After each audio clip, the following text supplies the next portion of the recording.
Hello, good evening, and welcome to our front. Tonight, Ghana's most distinguished poster on ensuring credible elections this year. And that is the first conversation we'll be having. But right now, we understand that civil society groups, a huge number of them, almost 17, have penned down signatures to a statement asking the Electoral Commission of the Republic of Ghana not to proceed with its intentions to compile a fresh voters register. We'll be hearing from the NPP that's been supporting the Electoral Commission in the course of this conversation after this break.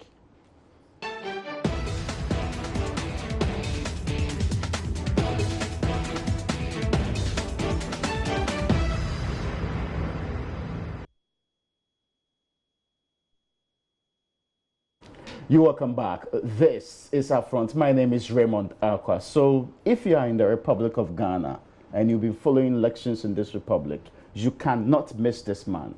He is the only journalist who was a proper appreciation of the elections in this state and can tell you who's going to win. He's told us how elections are going to pan for a very long time. Ben Efson is also the managing editor of the Daily Dispatch. You're welcome, sir. Thank you. I hope you are doing well this day. Happy New Year to your viewers, and by God's grace, I'm good. I was going to ask you who's going to win the election this year. There are a few pitfalls. For example, the MPP. If they proceed to try and protect sitting MPs, okay, they can lose as much as 450,000 votes through apathy. I see. But that's what some say is currently happening, right? Yes, if they do. Even in the Ashanti region, there are already plans underway. Ashanti and Eastern. You see, the delegates and the MPs have an unwritten rule. Every 2 years after elections, you get elected members of parliament putting "Beware of the Dog" sign on their gates. Really? To keep away the delegates. Okay. From a year to elections, an election year, the delegates, the MP's sign disappears because they will need the delegates' votes. So if there is any attempt to prevent others from contesting, because the delegates will want to, as much as possible, suck money from the aspiring MPs. Now, most of these 100 seats that MPP has safe, the MPP wins by an average of 8 to 10,000. Okay. So if they decline the delegates' opportunity to suck votes from aspiring MPs, they may decide, and they will do it easily, that will not vote, we know will win the seat. And if you are talking about 110 seats and there is just 4,000 people not contesting, even the MPP will win, times 110, you're talking about 440, 450,000. That's an interesting perspective. So the MPP won't win the election. I'm saying that if, for example, there are a number of other factors, yeah, okay, who the NDC will pick as running mates, so a lot of pitfalls to it. I get you. Yeah. So as we speak, it's not so certain, right? There are a lot of I's that ought to be dotted, or T's that ought to be crossed. That's right. But we'll be talking about that. But before then, before we even go to the elections, there's currently a lot of conversation about the role we use for the election. This voters register, and to be fair, if my age is correct and I still remember what happened way back in 1992, virtually every election we had to compile a fresh register, except in 2016 when we relied on the 2012 register because of the biometric and other things we had done to improve it way before that particular time. Now there is a massive rift between the Electoral Commission that's bent on compiling a fresh one and also the some political parties, and now 17 different civil society groupings, from the CDD through to IDEC, through to Imani, and the basis they are making this claim is that all the things the Electoral Commission has given out as justifications are completely false. They cannot be the basis for compiling a fresh register, and the EC ought to do better than concentrating on this. What do you think should happen? I think the best option is for them to go to court. The EC derives its power from the Constitution. And the Supreme Court is the only level of judicial hierarchy that can deal with the interpretation of their powers. Yes, it is true, I don't subscribe to certain health theories. I hope I'm not just a diplomat. Not at all. I don't subscribe to certain theories that almost every election year, there is the need to have voters register because of ABC. I'm hoping that moving for 2024, Ghana card will be used for registrations. We are spared this. Nobody has ever tested in court the limits to which the EC can go. Okay. So I believe that penning the paper is, penning the thing is nice, and back on demonstration is nice. When I used to have my progressions file on another network, I took the same stand when MPP was in opposition. And they went on demonstrations to try and enforce certain changes to the register. I told the MPP go to court. And that's the same message I'm giving to the NDC. Because, for example, if the Electoral Commission is saying that we decided to have new register based on our advice from our experts, you go to court, they will be forced to bring the expert's view. Then you who is taking the EC to court will also have, you bring your experts to debunk what the EC is saying. And I'm sure the Supreme Court, in their wisdom, will also bring an independent expert to assess. That's the only way petitions, signatures go to court. And the new Chief Justice said, in the event of election petition, it will take 42 days, not 8 months. And I'm sure within 2 weeks, this case should be disposed of. That's simple. What else? Fortunately, it's not going from the lower tier courts. But let's look at how the Electoral Commission itself has managed all of these. So the political parties said that it was sneaked upon them, the quest to compile a fresh register. Their request for transparency has not been given. In fact, they insist that the main report from the EC's technical body that's informing this particular quest to compile a fresh register has not been given them. What do you think about the management of the process so far? IPAC is not a creation of any law. Okay, yeah. IPAC is a creation of common sense, and they need to have the main actors in the political parties. I'm sure many of our viewers and listeners may have been very young. By 1992, the ballot boxes were Doomsday ballot boxes. When I was voting, I was the 10th person, and the box was full. Really? Yes. So moving on, 1996, IPAC was formed, and one of the major recommendation was to have a transparent ballot box. In 1992, we used to vote presidential and then parliamentary. Then we boycotted alleged irregularities. The IPAC and stakeholders decided that, look, let's do both presidential and parliamentary on the same day. We'll save money. And then we will not give the one who's elected president an undue advantage, because there are some swing constituencies who might want to vote for a party because the president comes from that party. We've moved on from voter register card being thumbprint. I mean, we've moved on. So if they have the reservations, my question is, the only body who can say that, look, Ghana has an executive presidency. Raymond, even people take the president to court to see the extent of his powers. Why can't the EC be taken to court for the Supreme Court to determine whether the EC can sneak things on, or whether the EC, the reasons they are giving, the court thinks that, like, you don't have unlimited powers. I'm sure the framers of our constitution took into account the potential for abuse by bodies protected by the Constitution. What stopped them from going to court? That's why I just can't wrap my head around it. I'm sure they're exploring the negotiations that can happen in the throes first, and that if these negotiations fail, perhaps then the other alternative on the table could be proceeding to court. Why didn't they do the other way around? Go to court. If it fails, I mean, the negotiations can collapse after 2 months. Okay. Go to court, and I'm sure within 3 weeks, the court will decide. No, everybody will shut up. If the court says that EC, we think that the reasons are not good enough, stakeholders don't want it. Yes, the EC will be stuck with the register they use. Okay. If the court says that, look, we think that we've heard you, but I think that given the circumstances, experts' view, blah, blah, blah, get raised, everything will be cool. Or people have money to spend to organize demonstrations. The question I'm asking is you directly. Yep. From what you have seen over the period about elections and how voter registers are compiled and the reasons given for it, what do you think about the current reasons the EC is adducing for its quest to put together a fresh voter management system, which is electronic, and by that extension, a new voters register? Go to court. I haven't had access to that report. Okay, yes, nobody has access, but yeah. they'll be forced to produce the report in court. I just don't. I mean,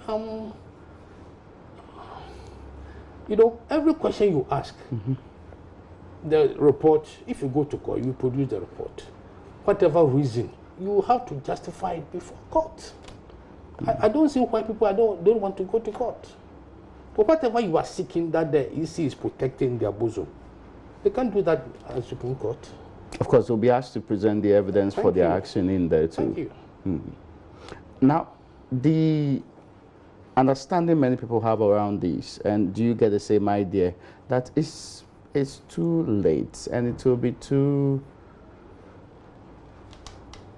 difficult for people to come up with a lot of queues and having to, the cost for this fresh voters register will be too much on the ordinary people? You have about, let's say, 10 months, give or take. Yeah. We've done registers in 3-4 months before. To the election? Yes. So yes. the timing is not a problem? No. Yes, next question. When you say that we've done it in 3-4 months, you don't think that the timing, that the constraint that's being raised about timing, because you do the register, you proceed to actually do exhibition, you later will have to maybe do a limited registration along the line too. All of these are supposed to fit into an election year. We did it in 4 months. We have 10 months. You see, if you realize, even without the new register, above a limited registration, there is always the need to increase more polling stations. I'm sure the EC will want to avoid a situation where you have maybe increase in voting, you have 1,800, 2,000, so they will split. I'm saying that this has been done in 4 months. I see. It can be done within the 10 months. Within the 10 months. Now, if you are advising the Electoral Commission, it has formed what it calls the Eminent Advisory Committee. Is it a good move? It's not a bad move. But I heard them say that the EC should meet the political parties. Yes, they say they've started those consultations. I'm not a pessimist. But it's a waste of time. Really? Time is eaten away. I mean, do you think the EC will shift from the stand they've taken? Maybe after engaging the political parties and coming to a realization that what the basis for its earlier request or intent was not really founded, it may change its mind. Why are you convinced the EC will not? Why should it? I'm just looking at the other side. I mean, we lived in under military government. We all wanted democracy, constitutional rule. Why are we not taking advantage of the reason why we say we're a constitutional government? I mean, how difficult is the money spent in organizing the big English they're putting on? Get a lawyer. And, you know, I mean, one lady member of the NDC, we had a chat. And then he said, Ben, I mean, I've never understood. Now you're making me understand. He went through the same process. Okay. If he's watching, he would think that when we were talking, you were with him. You know, the eminence people say they should meet. Yes. What will make the EC change its mind? If they see reason and maybe some foundation in the claims being made by the civil society and other groupings, because it's not just political parties now. These are some of these very independent, critical minds. You will get political parties and civic society groups. Yes. Saying that the register should go on. Yeah, but as we speak now, the majority of the civil society groups are the ones that are speaking. The ones we know. Can tomorrow add one? No, but it depends on the credibility of the institution. You can't just have. There are some time-tested ones that have been in the system for a very long time. That the civil society groups have not explored the possibility of going to test the extent to which there is. Are you across the courts? Of course, and the Supreme Court judges are fine people, men and women who it's difficult to remove a Supreme Court judge. Yeah, that's true. So they do their work without fear or favor. Why don't you just go to the courts? I mean, what is wrong?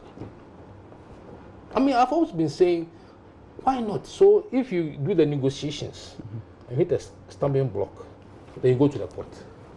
We're talking about time. Who's wasting it? If the court will be the solution, the final solution to this. But why would you have to go to court? Something you can do through some form of negotiations. You want to bet? You're so convinced that this cannot be resolved. I don't think the people on both sides are very rational people. They can see reason. What is the reason?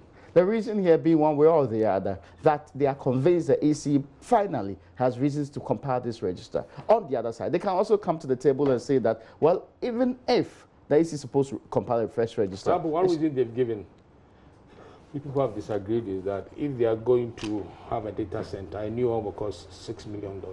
Yes. Rehashing the old one will cost $15 million. That's what the EC is saying. Yes. The civil societies are disputing that. You see, is there a better forum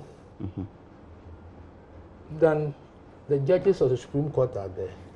EC brings the technical report. Those who sued the EC will bring their expert views on it.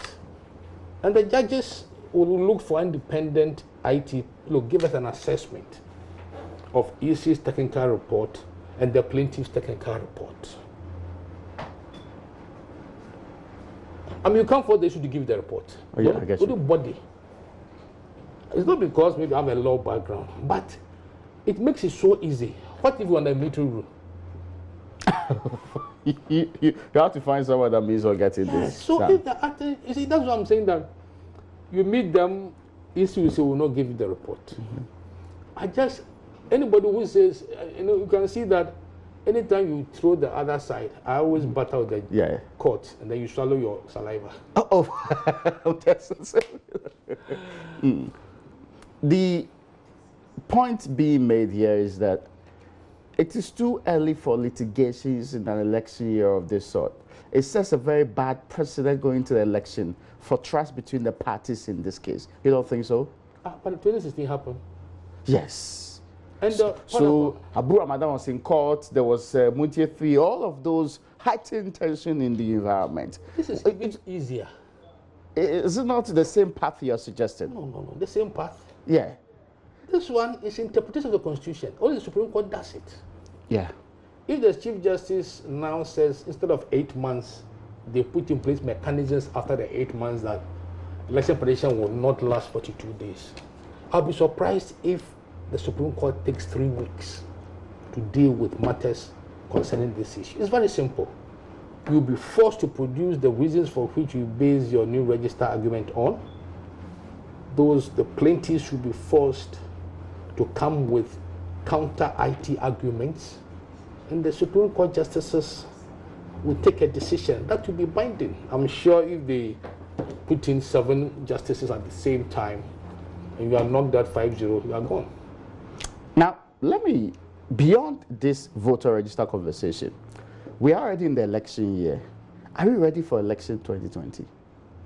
Regarding the parties or the EC or Ghanaians? No, as in all the various units that have to be ready for election. The parties first and foremost, the Electoral Commission as we currently have it, constituted, and the kind of action is undertaken, and largely Ghanaians. Are we ready? I think we are. When there's uncertainty over your register? 10 months to it was uncertainty when it was 4 months to elections. You don't seem faced by what people consider to be the current difficulties that's likely to put impediments in the way of a credible election period. Raymond, I'm finishing my 6th book on Ghanaian elections. 6th? 6. And I've listened to 80 hours of interviews in the last 2 years. So I know what I'm talking about. Much ado about nothing, you think? Oh, no, not much ado about nothing. But for those who haven't got the history, those who have not seen the problems we've had before, I appreciate their concern and so on. I mean, I've had people argue with me 30 minutes. In the end, they always say the theory you are saying. Let's go and negotiate.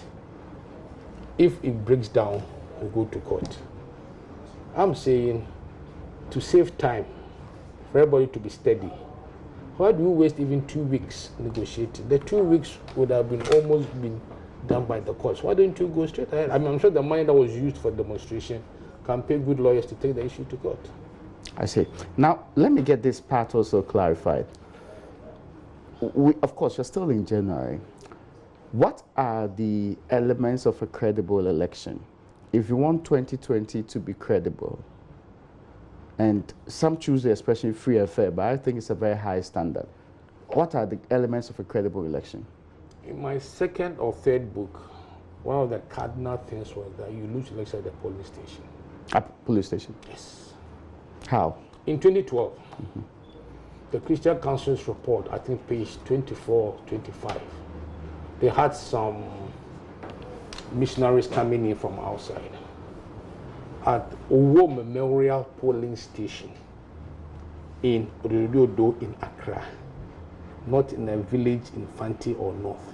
Okay. By 10 a.m., the presiding officer, the polling agents for MPP, NDC, CPP, and PNC, everyone had signed the results sheet.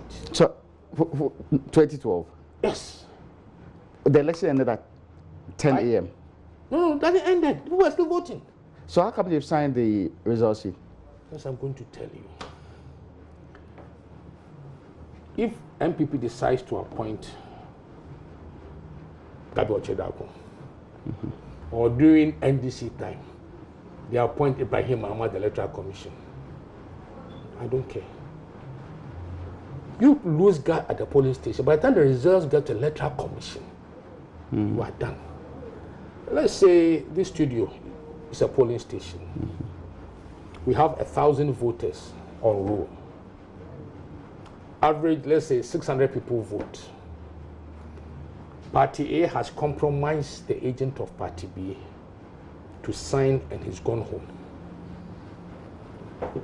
If you add 360 votes to Party A's votes, it will be 960. If it's overvoting, they can cancel the results. Yeah. So if you lose guard, and you don't have committed polling agents, there are about 30,000 polling stations, and they take 10,000 and they add 300. That is on that aspect alone, 300,000 votes.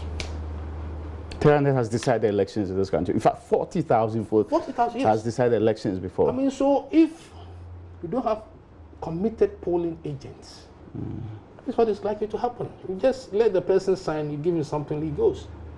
Once you don't cross over voting, you can make it even 990. It should just not exceed the number of that is all. people on the road. 10,000 polling stations, you are gone. So if you want power, and you are not prepared to safeguard the access to power, if you come into power, can you safeguard this country's safety? But do political parties really go out of their way to ensure that they have very astute people at the various polling stations? Ask them. What does the history suggested? I mean, not only the Ododio example, but I'm talking about... No, I'm saying that, I mean, I'll give you an example. Once your name is on the register, the day you are going to vote, nobody can stop you. Yeah, that's true. Now, parties don't take the process of people being registered seriously. Okay. So, if you get to a place in a village in this country, the gentleman or the lady standing before you is no more than 12 years old. And you say that, how old are you? Said, I'm 18. Who told you? My father. Ah, it's not possible. Oh, he's standing there. You look up, the man has the hoe on the shoulder, sharpened cutlass, waiting to take the boy to farm. You register the boy or you won't. You have no basis to proceed with your objection. Yes, but if there was a determined polling agent, most of the time there are policemen, security men on duty. Yeah. The parties sleep. These things happen, and then on voting day, you are questioning why that boy is coming to vote. Are you correct? Because your questioning should have been at the point of registration. Thank you. Fill a form. They can challenge it officially later on. That's it. And I'm sure if the person is really below the age, they have to come. They will not come back and contest it at the right so place. you see, guys, now you see How when people are crying, I look at them and laugh.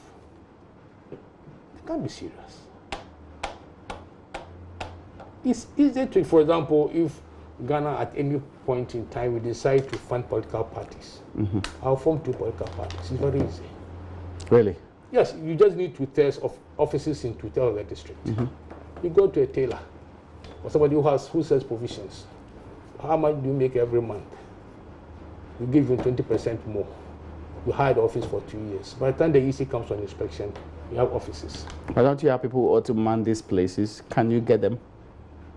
If the state is Sponsoring or of course, I will know that I'll calculate, I'll get more money. There are many unemployed people. I'll just say, you sit here, and every month I'll give you 700 cedis. Just. But the claim about how much money is spent on an election and sponsoring or funding the political exercise is because there's a fear that some few people are hijacking the system, which leads to cronyism and the other things that makes corruption rife in an election. After the elections, when people get to win, they are controlled by the people who sponsored their elections and all of that. So don't you think that rather, and the prevailing argument in what they call it, academia, is that the sponsored election or the sponsored candidates on both ends by the states ensures there's more credibility in the election? You know a possible way out? Have 1 6-year term, that's all. 1 term? 1 6-year term. 6-year term? If it's 4 years, the first year you are settling. The last year you are getting ready for elections. You effectively work 2 years. If it's 6 years, the first year you are settling, the last year you work 4 years.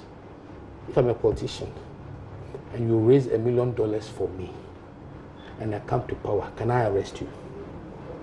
Not really. Yes, because I'll need you for funding for the second. For another 4 years. It will not eradicate corruption, but it will make it very unattractive. You giving the money, you will think twice. Okay. That this man is only 1 He term. has only 1 term. You will need me again. So you can't eradicate it. Elsewhere, American system, they won't be so blatant. They'll give you holidays and tickets and so on. But it's going to be 1 6-year term. You're the one giving the money. Mind you, there are many businessmen who fund both parties. That's true. So I'm going to be very careful and sensible that if I give this man $1 million and I do something, he arrests me, he will need my money again. If I give $1 million and you win, touch me and see who will find you. Let's make it 1 6-year term. Finish. We can't eradicate it, but we'll make it minimal and unattractive. For people to engage in the acts like that. Yes. That sounds interesting. Have we considered it, this government in any way? Is the Electoral Commission putting up proposals in this direction? Have you served them with some of these? Oh, Master, we are journalists, the CSOs. Yeah. I used to have an NGO, Ghanalet. Yeah. But it got to a stage, take a decision between doing the NGO business and media work, and I dropped them. We introduced election observation in this country. Yes. I had to take a choice, and I chose journalism over. So those who are full-time society, well, I've thrown it out there. This is my small mind.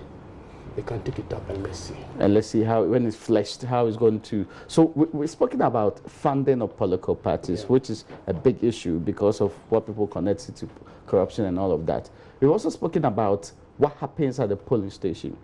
So going into this particular election, beyond safeguarding what happens at the polling station and funding issues, which other issues are more important and may decide who wins where? I'm hoping that, CDD had done work in 2017, 2019. I'd also done mine 2018, 2019. Don't ask me. Oh, but you can't tell the people you've done some work without telling them the possible results arising out of that. I'll give you a promise. Okay. When the book is ready, I'll come here and talk about it. Okay, no problem. I get you. It's a bit worrying that a lot of people are getting apathetic. They are all the same. I'm a fair Kobe. Yeah. And I always tell them. And the numbers are, according to CDD, way too high for their liking. And there's always the fear when people, this time we're using voice activated tape recorder. That's why I said I've had to listen to the interviews. Okay. Having a paper or pen intimidates people. Oh, okay. But when I use a voice activated tape recorder, I start talking to the person, you actually get more genuine answers. And I think that, let me be fair to your viewers. When the second chamber thing came up, because this book is on 2016 towards 2020 and 3 years of MPP rule. Okay. When the second chamber came up, second parliamentary chamber worth $450 million US. The word that was used was suspended, not cancelled. Yeah.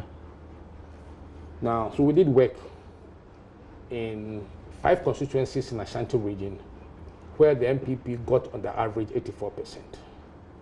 We did work in 5 constituencies in Greater Accra, where MPP won the average 64%. And we asked them, this is what is happening. If they do, what will you do? There will be an apathy of at least 24% in Ashanti region. Those 5 constituencies, and Greater Accra, 36%. Really? Yes. It tells you the apathy people are having. And if not 2024, I'm sure within the next 8 years, people will just vote MPs out, in and out. Because they think that they've taken them for granted. They'll just be changing them? Yes. An attrition rate which may be dangerous for the parliament itself. Manchester United, when they had a plane crash, the team is still available. I'm not saying that MPs should have a plane crash, but I'm saying that if you know, we should have a situation, Liman, his budget was in government. Yeah. He threw out his budget. That's true. Yeah, the whips are very strong. Maybe one day we should have a president, independent president, who will work with NDC and MPP members of parliament. It could be at any time. I see. The apathy situation that you reference, is it because of the conduct of the politicians, or there's general thinking that politics has not been useful to us? Because of radio. Okay. TV, local language discussions. People are complaining that the 275 MPs are a lot. Really? And you're going to build a 450-seater parliament. That means you intend to get to 450 MPs. Yeah. The only time the MPs are friends is when they're discussing the ESB and their benefits. Finish. But it's not perhaps what we portray to the people, because they argue that there's a lot of compromise and consensus building in the House that is made to look out there. Perhaps the contentious issues are just a fraction of what they do. Quite a number of my researchers are teachers. And one told me something, so I decided to try it. I was around the area and I decided to go and sit in the class. Okay. So those students, what will you want to be? Police, lawyer, journalist. 2 or 3 said party delegates. Really?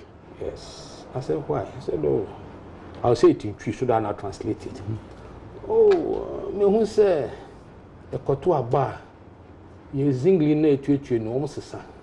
Oh. Wonam kwan mu a MP ni ma left on you do nkomo on yesa. Ye ma me nkwam ye fe to wait, I mean, like getting to elections. The MP invites us, the leaking roof is repaired, mommy's soup is nice. That's what I was saying earlier, that if the MPP wants to protect sitting MPs and not allow the delegates to have their pound of flesh, do not go out there and vote. You win the seat, but you risk losing 400,000 votes, 450,000 votes. Yeah. Just because the people would have difficulties with that system, or the people don't think the legitimate people will be replaced, or they won't get the opportunity to replace the people. No, they want to sack them because they know that a year and 2 after elections, the bureau of the dog sign that disappears. Are the dogs killed? Because you need to get the people in and convince them that. That is this. So they will make you as much as possible. So you don't want the crown be so. But the MP's job is purely legislative. I've never heard a court of competent jurisdiction sentence Shimondakwa to be a member of parliament. Are you forced? I get that, yes. I mean, look, it's what they get. They can't tell me that the 30 or 35 lawyers, lecturers, 15 doctors in parliament, they are there under the threat of gun or nobody forces them. If you think that's tough, get out. But are we not going to lose quality on the altar of not being able to provide the things that you are not mandated by law to do? So basically, we are putting up to the highest bidder. The highest bidder ends up in parliament. Parliament is basically made to feel like not the right quality is being put in there. What kind of representation and development can we be ensuring with that? You're behaving as if that the first time MPs are not sensible. I'm not saying so. No, if you think it's difficult, don't go again. You see, I just don't get it, Raymond. There's no money, we are suffering. Yeah, and they complain a lot. Then don't go. That there's a lot of money also changing hands, and people are trying to remove them. You heard Ras Mubarak say that. He was outpaid. That's all. Oh, you said he made his own contribution. He was outpaid. When he lost the election, he spoke here. He didn't make that particular claim. He didn't say that. Can he look? I don't know his religion. Yeah. Can he swear that he never gave anything on that day? He was just outpaid.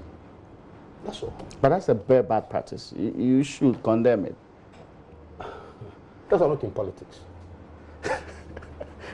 I'm saying that I've never heard any court sentence Raymond Akwa or Araba Kumsin. I sentenced you to a member of parliament for 4 years. I haven't heard that. You go there voluntarily. The kitchen is hot. Away.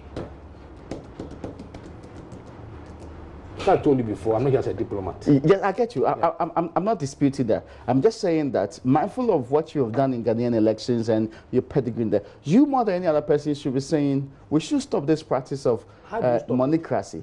Have a 1-6-year term is the first step. And you will see. But how does that, the MPs to also go for 1-6-year term? No, the MPs, if you go in and say that you are spending more money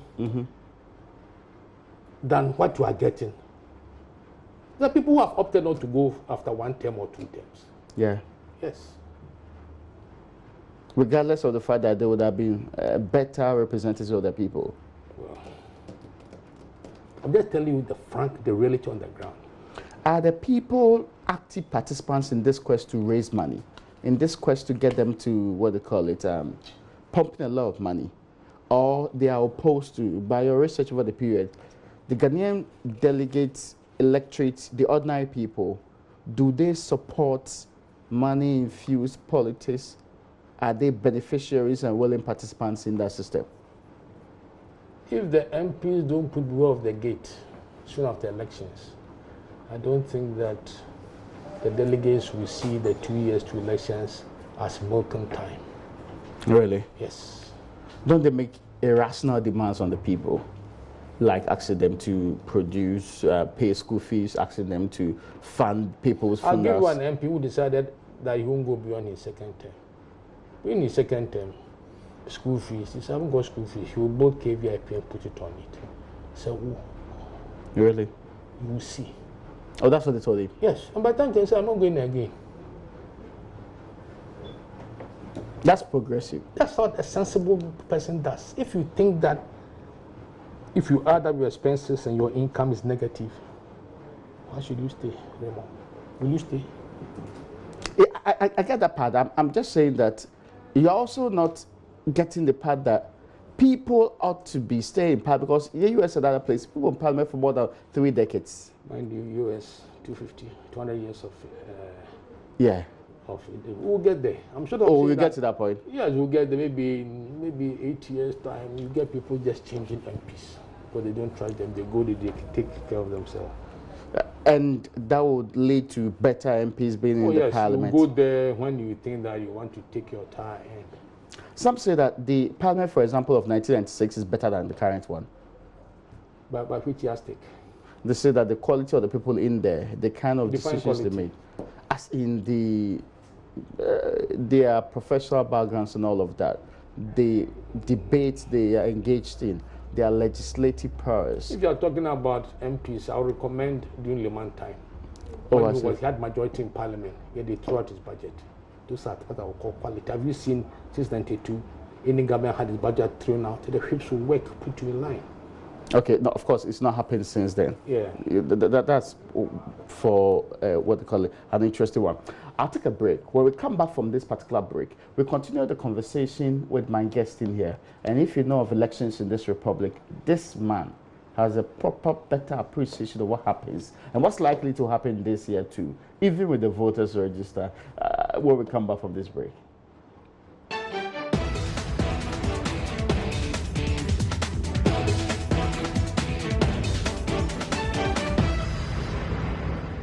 You're welcome back. This is Upfront. My name is Raymond Akwa, the poster, the editor, the man who has a better appreciation of elections in the Republic of Ghana. Is our guest on Upfront today. But also, you're welcome back. Thank you. We left off with what should happen with the MPs, talk about why they are likely or more likely to be replaced, and the kind of thinking among the delegates and the electorate that we will vote. These people are taking us for granted. You said going forward, you are likely to have a system where MPs are consistently being changed. And that system would eventually churn out the very best that should be in the House. Let me give a typical example. I call it a laughable example. Bantama, the current MP. Yes, yeah. You know, he was begging to me that he should add his constituency to the protected constituency, yes, because it's only 1 term. Yeah. He or Cham forgot that he made Kokofu the previous MP 1 term. Yeah, that's true. And it was a very, very interesting fight. But looking at what he says is his work in the area and what he has done. The people, what you did to Kokofu, as I say, is doing it to you and you are crying. But I mean, the idea is also that the man is powerful. He's deputy chief of staff. He is at the epicenter of governance. I'm saying that watch him also use position as a constituency executive to Adama Kokofu. You see, because I'm writing this for the past 2 years, we know that these things. Okay. And because we are using voice activated tape recorder, people speak freely. And if you listen to some of the tapes, you will laugh. You think I'm mad if I'm listening. You know, people speak free, and you can see that, like in some of the constituencies, I mean, getting a constituency office is something. You know, people carried vehicles. You know, I mean, it's because of the pattern they have set. Because of the pattern they have set. But I'm sure that along the line, when you have a 1-term president, 6 years, I'm not saying it will be the end of bribery, but it will reduce it. I see.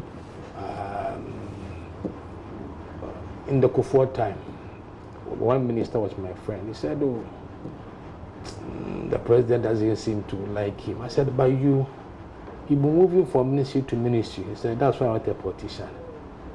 You have to be at one place to cultivate friends and contracts." That's an interesting point. You know, I didn't know. I said, "Oh, but you are also a deputy minister." Yeah. Said, no. That the movement is not good for you. No, you don't have the connection. By the time you are getting something good, then you are moved to another place. Yes. So people will think that we are a minister. Meanwhile, there's nothing coming in. I see. Now, let's talk about what's happening to the political parties now. The NPP's major hurdle, because it's pretty obvious Nana Dankwa Akufo-Addo will go for a second term with a 4 more for Nana. There are some that have raised the concern that should that be the rallying call in the entire political party? Should they open up for others to contest? Would it be suicidal if that happens? Oh, I'm sure they get somewhere to go. Nana carry the party on his shoulders. I mean, you can contest, but there's no doubt that Nana will win. So there's no two ways about that. No, yes. I mean, clearly Nana will win. So the main contest in the NPP is about the MPs, right? Yes. Who gets the safe seats? Yes. Because once you win, you are in parliament. And this is in the main regions like the Ashanti and the Eastern, of course, a chunk. Yeah. Yes, I mean, there's some constituencies in Greater Accra, and the NPP will always win. Yes, and there's some constituencies to the NDC will always win. We always win. So but it's mainly, you know, we did the work in Ashanti and Eastern where NPP holds sway, and most of them the margins between 8. 10, 12,000. Some are 18,000. So if you deny them access of chopping their cocoa season, you can make a twaba. Okay. And you know that and this has nothing to do with the delegate elections. The main election they will avoid. They don't go. They know they will win. But you see, they're not taken into account that if you're not going to vote for your MP, you go and stand the sign vote for the president. Yeah. So if they don't go, your president also loses votes. I see. If you do 410 constituencies and you lose even 4,000, that's 440,000 votes. That's a huge one. Yes. So if NPP like they should proceed with the process of protecting seats. protecting seats. This proposal is largely coming from Parliament. I'm sure you've heard it. I'm told the likes of the leadership of Parliament is the one leading the charge. Yes. I mean, I like Mr. Makoto's argument. One of the leading members, he said, if people were being blocked, we'll leave it there. Would you get a chance to be in there? Yes. So they can try it and see. Maybe if they lose 440,000 votes, they can still win the election. They should try it. The majority leader, Minister for Parliamentary Affairs, is he likely to go back to Parliament? Because we're told he's one of the people who needs protection. Well, the last time, I'm sure people rally around. People rally around. Even the minority side went to support him in his re-election bid. And I'm sure that that one they'll talk to the people that look, maybe the president should give you position. At least we need a few experienced people in there. Okay, let's talk about the NDC. Yeah. Running mate, is it a big issue? It's not. I think that there are two schools of thought on that one. That you get an elderly person who go out with John, the event John wins. Both will go out and you get a new candidate, or go for a relatively younger, below 70 person who, if John wins, the person is likely to be in a better pole position to lead the party. If the school of thought that they want somebody who go out with John, I've heard names of Ahoy, Botry Dufour, Kwesi Ahoy, Professor Kwesi Botry and Dufour. I think if they decide to go for a candidate to go, I'm sure that Dufour will be the choice. Really? I think so. No Kwesi Ahoy. I think that they will take into account founder. Yes, Rawlings. Really? I mean, Rawlings approval, not determining it. The Rawlings and the Ahoys. The relationship is not as wonderful as it's supposed to be. Yes. How about Professor Kwesi Botry? He looks like the middle line. But I think that if it's for that, I'll be surprised if Dufour takes it. But it's on the candidates because they have to gel. That's true. Given Rawlings and a car problem, therefore you can't have a running mate that, you have fisticuffs and so. If they decide that let's take somebody who, if John wins, you can take. You have names like Ewada Kumbua, Alex Mood, Julius Debra, Opon Fusu. Who stands tall amongst the younger grouping? I think that's the choice of the presidential candidate, and that one is too varied, And people have said that I don't think that the person will come from Central Region.